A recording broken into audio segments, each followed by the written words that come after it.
어제의 나를 죽여야 오늘의 내가 산다. 우리는 왜 어제의 실수 때문에 오늘의 나를 그토록 미워할까요? 며칠 전의 서툰 말실수나 몇 년 전의 뼈아픈 실패가 나의 본질을 영원히 규정할 것이라는 공포에 사로잡혀 있지는 않나요? 우리는 지금 일관성이라는 이름이 견고한 감옥에 갇혀 있습니다. 어제와 오늘이 조금이라도 다르면 변절이라 비난받고 타인이 붙여준 이름표를 떼지 못해 전전긍긍하며 살아갑니다.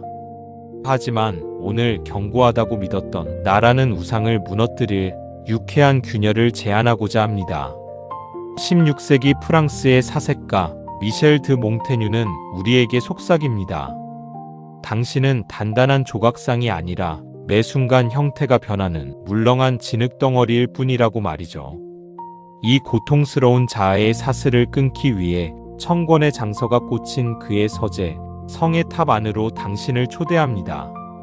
몽테뉴는 37이라는 이른 나이에 모든 공직에서 내려와 자신의 성에 은거하기 시작했습니다.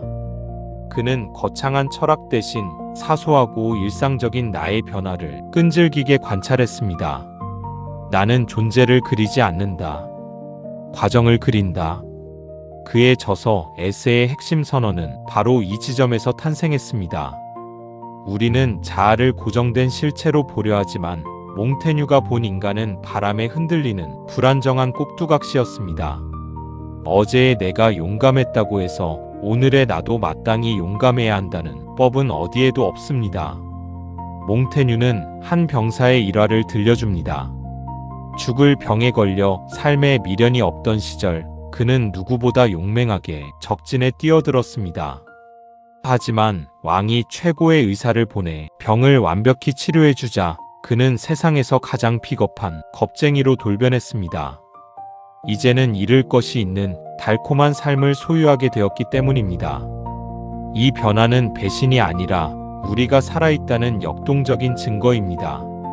내가 고정된 존재가 아님을 인정할 때 비로소 과거의 그림자로부터 진정한 자유를 얻게 됩니다.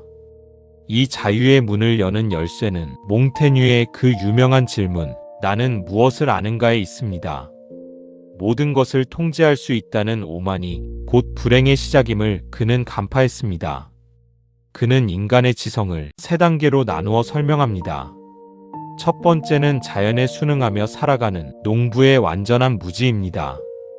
반대편에는 진리를 깨달아 세상의 억지를 부리지 않는 성인의 극도의 지혜가 있습니다.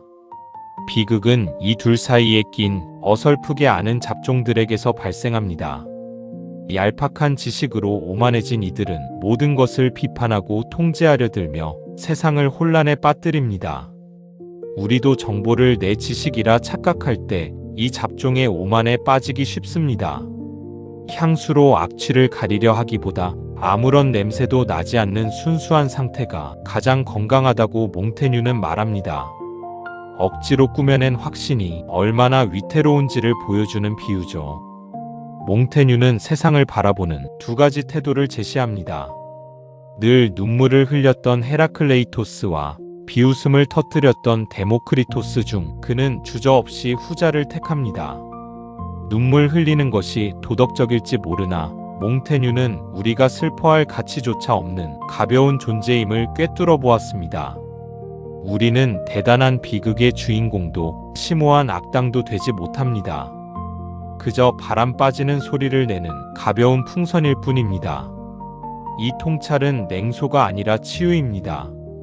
내가 심각하게 고민하던 실패가 사실은 한낱 먼지보다 가벼운 일임을 깨닫는 순간 짐이 내려놓아지기 때문입니다.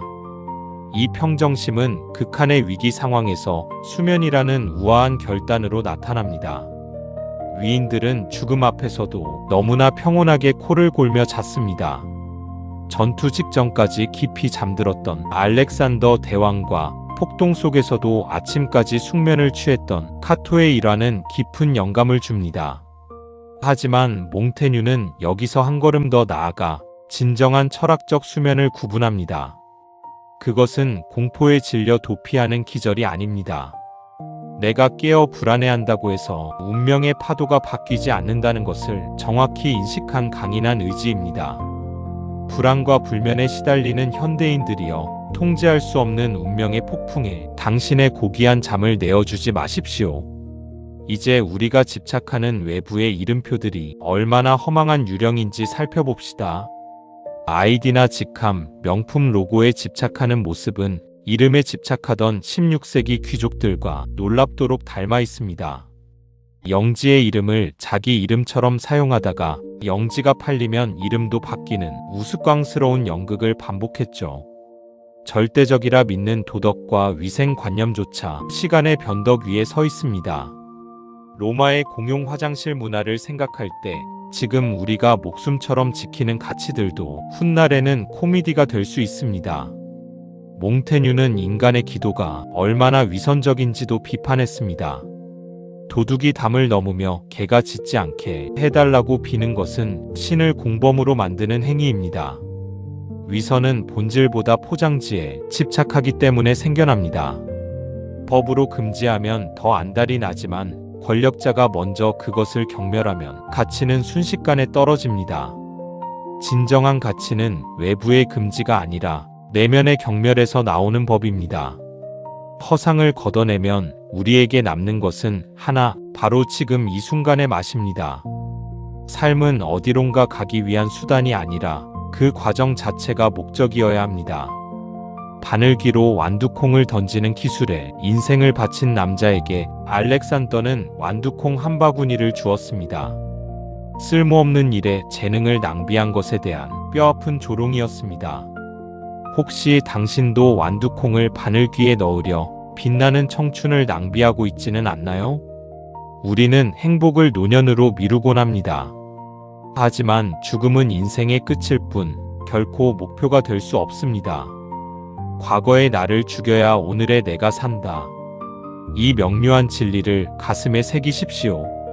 어제의 실수나 타인이 붙인 꼬리표에 묶여 오늘의 당신을 포기하지 마십시오. 당신은 매 순간 새롭게 태어나는 존재입니다.